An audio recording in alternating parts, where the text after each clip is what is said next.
하나님의 말씀은 에레미야서 10장 23절 말씀입니다. 10장 23절 한 절 말씀 우리 다 같이 읽겠습니다. 시작.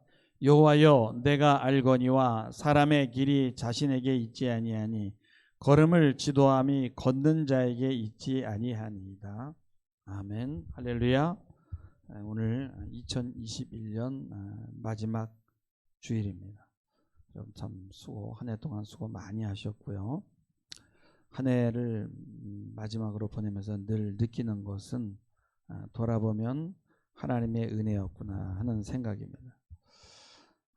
특히 성도 여러분들 생각할 때 참 감사하지 않을 수가 없어요. 참 얼마나 많은 좋은 설교들, 영상들, 볼거리들이 참 이렇게 SNS에 많이 있는데 누가 제 설교를 듣겠습니까? 그래도 여러분이니까 제 설교를 들어주지 생각하면 정말 여러분에게 감사하지 않을 수 없어요. 참 하나님의 은혜라는 것이 개인적으로도 당연하지만 사회적으로 우주적으로도 정말 너무 감사하죠. 코로나 팬데믹 가운데서도 하나님이 모든 것을 용납하시고 많은 재앙들로 경고하셨지만은 그럼에도 불구하고 모든 것들이 유지되도록 하셨고 아직 세상을 기회로 두고 계신다는 것이고 또 우리에게도 여전히 아직도 기회를 주고 계신다는 거예요. 우리의 마음과 생각은 늘 그래요. 모든 것들이 다 가지런히 정돈되고 안정이 되면 좋겠지만은 우리의 삶도 그렇고 우리 세상 너무 복잡합니다. 그래서 너무 힘이 들어서 사람들이 싸움판에 들어가서 편가르기를 하고 그러다가 하나님을 깜빡깜빡 잊어버리게 됩니다. 거리두기를 해도 세상과 거리두기를 해도 복잡한 것이 그렇다고 정리되고 해석되는 것이 아닙니다. 우리는 그 안에서 거기서 도망갈 수도 없고 우리는 여전히 그 안에서 살아야 합니다. 그리고 하나님께서는 그것들을 용납하시고 받으시고 그리고 어떤 역사를 지금도 만들어 가고 계신다는 것을 믿으시길 주님의 이름으로 축원합니다. 우리는 불안하기 때문에 본성적으로 항상 어느 편에 서는 것을 좋아해요. 이거를 편집적이라 그럽니다. 그래서 한번 미우면은 그 사람이 하는 것 무조건 다 미워요. 눈을 보면 눈이 사기꾼 눈 같고 귀를 보면 귀는 왜 저렇게 못생겼고 쌍판대기를 보면 왜 저렇게 화상이고 그냥 한번 미우면 너무너무 다 미워. 근데 한번 좋으면은 그냥 조건이 없이 그냥 무조건 좋은 거예요. 그런데 우리는 누구도 미워할 사람이 없어요. 모두가 긍휼히 여김을 받아야 됩니다. 그들도 지금은 하나님의 사랑 안에 있고 때가 되면 이제 예수 없이는 심판을 견디지 못할 때가 오게 됩니다. 그래서 우리는 그들을 위해서 여전히 기도하고 사랑해 줘야 됩니다. 미워할 사람은 세상에 없어요. 제가 꿈을 꾸었는데 제가 사는 빌라를 나라에서 매수를 하더라고요. 길이 나야 되니까. 근데 제가 사는 그 빌라에 어떤 지금 아주 유명한 그런 정치인, 다음번엔 대통령이 될지 말지 알 수는 없지만 그런 대통령 부부가 살더라고. 그래서 내가 그 집에 이렇게 놀러 갔더니 그냥 정말 모든 게 다 여자의 그 옷으로 이렇게 장식이 돼 있는데 이게 곧 무너지는구나, 이제 이것도 다 끝이구나 하는 생각이 이렇게 들어요. 깨고 나서 제가 도대체 왜 이런 꿈을 꿨지 이렇게 생각해 보니까 이게 제 마음 상태가 이미 무너지는 거고 없어지는 거죠. 그래서 내가 죽고 없어지고 그 다음에 어떤 그런 좋아하고 싫어하고 하는 이런 모든 편집증적인 것들이 다 사라진다. 실제로 제가 어떤 오직 정말 이런 어떤 세상에 무관심하다는 게 아니라 그런데 내가 빠져들어가질 않으니까 거리두기를 하면서 그러면서 기도하니까 정말 마음이 편해요.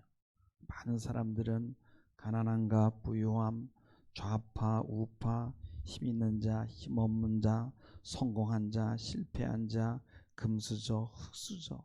그래서 이런 나눔 때문에 진리를 보지 못하게 됩니다.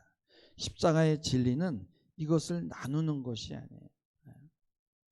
기독교인들은 공산주의가 무신론이라는 그런 간단한 그런 공산주의 이데올로기 때문에 좌우를 선택하게 되는데, 좌우를 선택하는 것은 굉장히 그거보다는 너무나 많은 복잡한 요인들이 있어요. 그래서 그것만으로다가 결정할 수가 없는, 또 세상 사람들은 성공과 실패라는 간단한 논리로 세상을 바라보고 그런 잣대로 기독교를 또 바라봅니다. 기독교는 외적으로는 실패한 역사고, 오늘날 공적 영역에 기독교는 아무런 힘이 없지만은 지금도 여전히 내적으로 역사하고 있고 성공한 역사입니다. 세상의 모든 공적 영역은 경제 논리로 보존이 되는 거예요.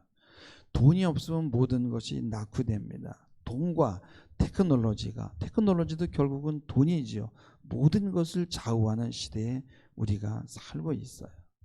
그럼 돈으로 모든 것을 좌지우지하는 이 세상을 하나님이 버린 것이냐? 아닙니다.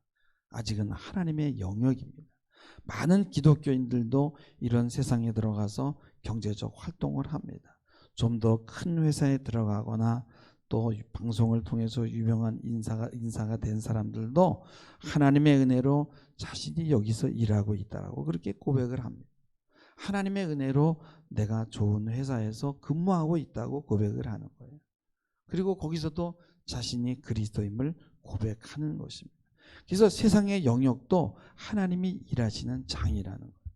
그래서 하나님의 일과 세상 일을 미리 명확하게 구분되는 것이 아니에요. 그래서 그리스도 안에서는 하나님과 세상이 동시에 보이는 거예요. 네. 모든 것들이 다 동시에 보여야 되고 다 하나님의 지금 사랑 안에 있다라는 것을 여러분들이 받아들여야 된다는 거예요. 그래서 디트리히 본헤퍼라는 그 독일의 신학자는 그런 얘기를 했어요. 세상을 보지 않고는 하나님을 볼 수 없고 하나님을 보지 않고는 세상을 볼 수가 없다. 하나님의 눈으로 세상을 바라봐야 된다는 거죠. 단지 세상 사람과 기독교인의 차이는 세상을 보는 눈이 다른 거예요. 이놈의 세상 망해야지 거기서 빨리 나와야 해 하는 것은 세상적 가치관에서 나오라는 이야기지 세상에서 나오라는 이야기가 아니에요. 여러분, 물고기가 바다에서 나오면은 죽는 것과 같습니다. 우리는 세상에서 지금 살아야 되는 겁니다. 근데 이 세상도 예수 그리스도를 통해서 화해되었고 그렇기 때문에 지금도 보존되고 있는 것입니다. 그러나 세상이 부러움이 대상이 되거나 시기의 대상이 되면 안 되는 거예요. 세상적 가치관에 빠지거나 아니면 세상에 등을 지고 멸망할 세상이라고 야유하는 것은 동전의 양면입니다. 우리의 삶의 장은 바로 이 세상입니다. 기독교는 세상과 동떨어져서 고상하게 세상을 내려다보는 그런 종교가 아니에요. 철학이든 또는 다른 여러 가지 그런 도교라든지 이런 종교들이 있잖아요. 이런 것들은 고고하게 높은 데서 세상을 내려다봅니다. 그러나 그런 복잡하고 타락한 세상 가운데 들어가서 살면서 하나님과 동행하고 하나님을 증명하는 것이 바로 그리스도인의 사명입니다. 그래서 교회 안에는 세상이 들어와 있고 세상 안에는 교회가 들어가 있는 거예요. 그래서 이걸 나눌 수가 없는 거예요. 저기 남쪽에 약 700석 되는 그런 교회가 있는데 거기 담임 목사님이 참 열심히 목회하고 교회를 져놓고 병이 들어서 이제 은퇴하려고 이제 후임을 뽑으려고 하는데 많은 목사님들이 추천을 받아서 한 18명의 목사님들이 지원을 했나 봐요. 근데 무슨 뭐 선교사라든지 교회가 없는 사람들이 지원을 하는 건 괜찮은데 보니까 대부분이 어떤 교회에서 담임을 하고 있는 거예요. 그래서 거기 장로님들이 생각하기를 그 교회에서 담임을 하고 있는데 이 교회로 오면은 그 교회에 다니던 그 양들은 그냥 버리고 오는 건가? 그 교회에서 지금 뭐 성도들하고 사이가 안 좋은가 이런 별 생각이 다 나니까 그분들을 뽑을 수가 없더라는 거예요. 그래서 좀 시골에서 정말 이렇게 순박하게 고생하는 그런 목사님들을 한번 좀 어떨까라고 이제 결정을 해서 이제 그런 시골에서 고생하는 목사님들을 이렇게 쭉 수소문을 해서 좀 이력서도 내고 좀 지원을 좀 해달라 이렇게 했어요. 근데 다 이렇게 지원을 했는데 그런 부탁을 받고 어떤 목사님이 지원을 안 하는 거예요. 그래서 왜 안 하냐 그랬더니 아니 내가 지금 목회하고 있는데 이 교회가 작다고 양들이 얼마 안 된다고 내가 이 양들을 버리고 제가 어떻게 큰 교회를 갑니까? 그런 소리는 하지도 말고 꺼내지도 말고 전화도 하지 마세요. 그랬더니 장로님들이 야, 저 목사다. 저 사람이면 진짜다. 그래서 찾아간 거예요. 저 전라도 순천에서 여주에 있는 분인데 온 거예요. 그래서 난 못 간다 그랬는데도 계속 그러니까 저한테 상담을 하러 왔어. 어떻게 해야 되냐. 진짜 어떻게 내가 두고 가냐. 응? 근데 여러분 한번 생각해 보세요.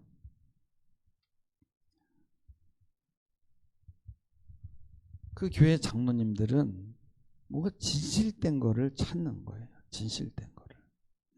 어떤 그런 세상적인 가치관이 아니라 그 진실되다라는 것은 뭐냐면 바로 생명. 설교를 잘하면 뭐하냐. 정말 양들을 사랑하고 진실되고 정말 생명력이 있는 목사면 되지 않냐라는 거죠. 사람들은 진짜를 찾고 싶어 합니다.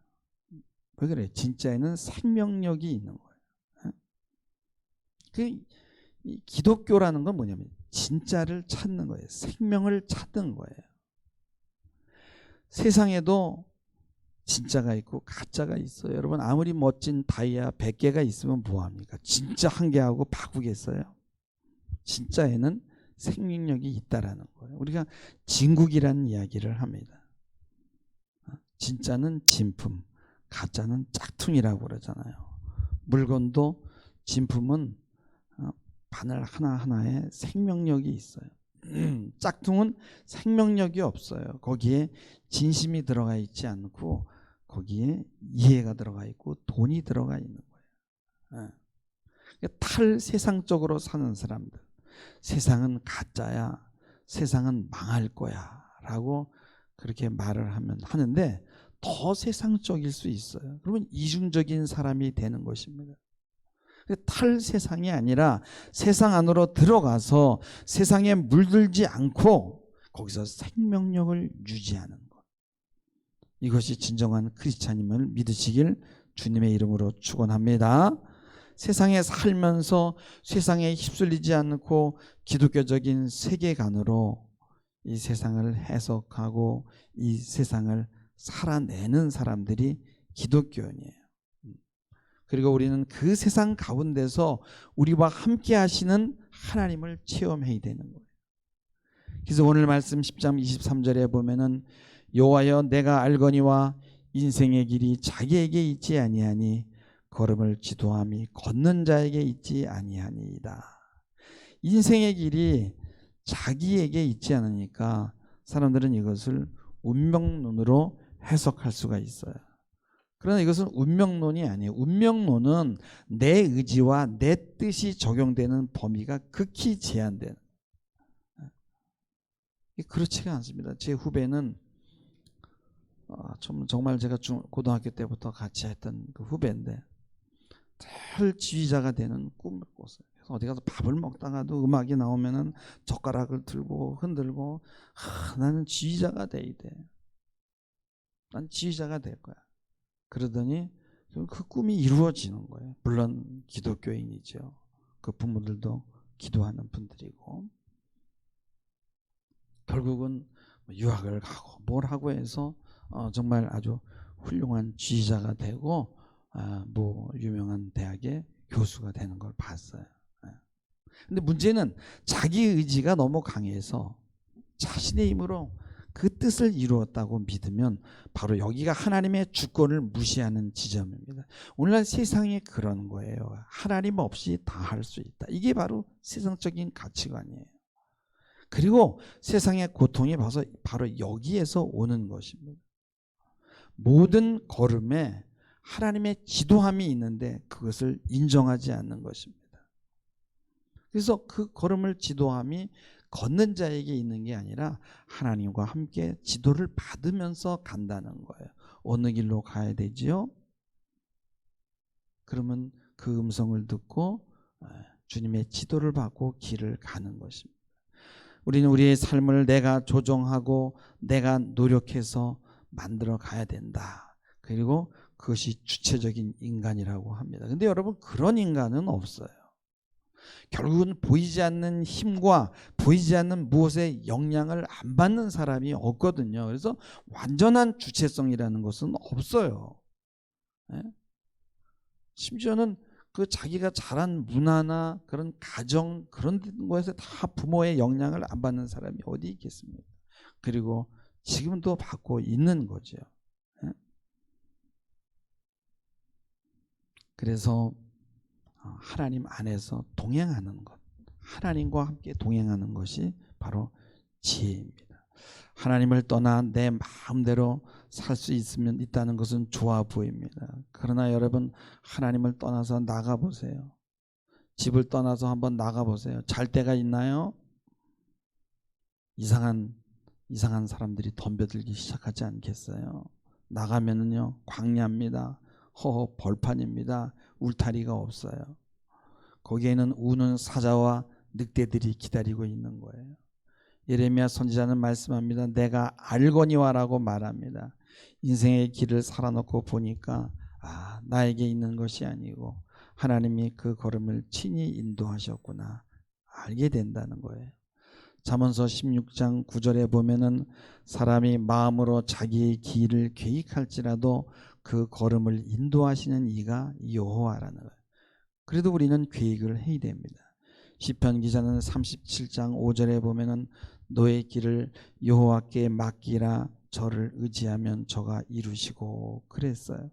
여기서 맡기면 맡기기만 하고 나는 아무것도 안 해도 되는구나가 아니에요. 네? 나의 의지가 있어야 되는데 그 의지는 바로 하나님의 뜻을 찾으려는 의지예요. 하나님이 나를 왜 이 땅에 보내셨을까? 나는 무엇을 하고 살아야 될까? 그리고 주님을 의지하면서 주님의 지도를 받는 거예요. 내 뜻을 이루려고 하나님을 등지면 더 더디게 갑니다. 하나님과 연합하면 혹시 내 마음대로 할 수 있는 것, 내가 원하는 것을 하지 못하지 않을까? 내가 원하는 곳을 갈 수 없지 않을까? 그래서 하나님을 떠나는 사람들이 있어요. 오늘 분명히 말씀합니다. 걸음을 지도함이 걷는 자에게 있지 않다는 거예요. 내가 할 일은 한 가지예요. 그것은 뭡니까? 양으로 있는 것이고 주님이 나의 목자가 되는 것이에요. 2021년을 여러분 그렇게 살아왔고 정말 수고 많이 하셨어요. 그렇게 살 때 사망의 음침한 골짜기를 갈지라도 두렵지 않습니다. 주의 지팡이와 막대기가 여러분을 인도하는 것입니다. 잘못 가면은 제어가 있고요, 못 가게 막으시기도 하고 이런저런 방법을 통해서 여러분의 길을 지도하십니다. 그때마다 순종하시는 여러분 되길 주님의 이름으로 축원합니다. 늦는 것 같지만 그것이 빠른 길이에요. 아무리 내가 사업에 흥하고 싶어도 하나님의 양으로 있어야 하는 것이 먼저예요. 자유라고 해서 무제한의 자유가 아니에요. 하나님 안에서 자유예요. 주 안에서 길을 가는 사람은 자신감을 가지셔도 돼요. 왜요? 주의 막대기가 있으니까. 그래서 이것도 시도해보고 저것도 시도해보고 그러면서 거기서 실패해서도 배우고 하나님이 그 걸음을 지도하시는 거예요. 우리 인생은 이미 맡겨진 인생이에요. 그래서 자유롭게 살 수 있는 거예요. 우리의 주권을 하나님께 맡겼습니다. 그래서 하나님 안에서 우리는 이것저것 놀이할 수 있고 해볼 수 있고 거기서 하나님의 인도하심을 느끼게 됩니다. 그래서 인생은 맡기는 싸움, 믿음의 싸움이라는 것은 바로 주권이 이미 하나님께 맡겨진 싸움이고, 그래서 더 담대하게 우리 자유함을 가지고 무언가를 해낼 수 있는 거예요. 그리고 당당하게 사는 것입니다. 왜냐하면 내 주권을 하나님한테 맡겼으니까 큰 울타리가 생겼어요. 내가 어떤 잘못 갈지라도 하나님이 막대기로 막으십니다. 그래서 우리는 마음껏 놀 수 있고, 절벽으로 가게 되면요, 그냥 보호자가 달려와서 낚아채는 거예요. 그게 얼마나 큰 복입니까? 그래서 우리는 하나님 안에서 계획하고 내 뜻을 펼쳐가는 거예요. 그 뜻이 이루어졌을 때 하나님의 인도를 경험하고 체험하게 되는 것입니다. 아, 하나님이 하셨구나. 하나님이 내 걸음을 여기까지 인도하셨구나. 내가 한 것 같은데 돌아보면 하나님이 하신 거고, 하나님이 하신 것 같은데 돌아보면 내가 한 것 같기도 하고, 그러는 거예요. 그렇게 해서 우리는 이 교회 건축을 했습니다. 돌아보면 정말 하나님의 은혜가 아니었으면 못했죠. 그러나 우리가 얼마나 많이 노력을 했어요. 요즘 제가 느끼는 것은 참 시간이 너무 빠르다는 것이에요. 그러다 보니까 좀 더 신앙적이 되는 것 같은데 그건 사실 착각이에요. 탈세상화하려는 것은 사실은 아니에요. 우리는 죽는 그 순간까지 이 현실에 충실해야 되는 거예요. 그게 바로 신앙입니다. 한 해를 돌아보면 실패한 것이 많아요. 그래서 더 성숙할 수 있었습니다. 하나님 안에 있는 한 우리는 계속 성장하게 되어 있습니다. 실패했을지라도 그것은 성공의 발판입니다. 우리는 하나님 안에 있기 때문에 항상 꿈을 가질 수 있어요. 젊은 사람만이 아닙니다. 늙은 사람도 마찬가지입니다. 하나님은 결단코 우리를 현실에서 빼내지 않아요. 우리를 산속에 집어넣으시는 분이 아니에요. 이 세상에 살면서 배우게 하시는 거예요. 그리고 세상이 무엇인지, 믿음이 무엇인지, 왜 믿음이 필요한지, 왜 우리가 하나님을 의지해야 되는지, 하나님이 어떻게 이 세상 가운데 우리의 걸음을 인도하시는지 우리는 배울 수가 있는 거예요. 그 말씀이 오늘 여호와여 내가 알거니와 인생의 길에 자기에게 있지 아니하니 걸음을 지도함이 걷는 자에게 있지 아니하니이다. 이것은 주권을 하나님에게 맡기고 하나님과 동행하는 자만이 고백할 수 있는 거예요. 우리는 여전히 미숙합니다. 부족해요. 그래서 실수합니다. 그러나 참 하나님이 우리를 너무나 자상하게 인도하십니다. 그래서 운명론에 빠져서 모든 것을 맡기기만 하고 난 아무것도 안 하는 그런 것이 아닙니다. 2021년도 정말 하나님의 세미한 인도하심이 여러분에게 있었을 줄 믿습니다. 여러분 2021년 정말 수고 많이 하셨어요. 모든 일에 하나님의 지도함을 잘 받으셨기 때문에 여기까지 온 줄 믿습니다. 여러분 2021년 이 세상 가운데 그 걸음을 지도해 준 것 같이 참 주님과 늘 동행하는 앞으로도 그런 꿈의 사람이 되기를 다시 한번 주님의 이름으로 축원하며 말씀을 맺습니다. 기도하시겠습니다. 하나님 2021년을 지켜주시고 지도해 주신 것 감사드립니다. 때로 내 뜻을 먼저 내세우기도 했지만 그 시행착오를 기다려 주시고 그로 인해 또 성숙하게 해주신 것 감사합니다. 돌아보면 모든 것이 아쉽기도 했지만 또 모든 것이 주의 은혜였습니다. 이로 인해 주의 말씀에 더 순종하게 하시고 더 믿음의 사람으로 성장하게 하옵소서. 2021년 은혜로 살게 하신 주님께 다시 한번 영광 돌리며 예수님의 이름으로 기도하옵나이다. 아멘.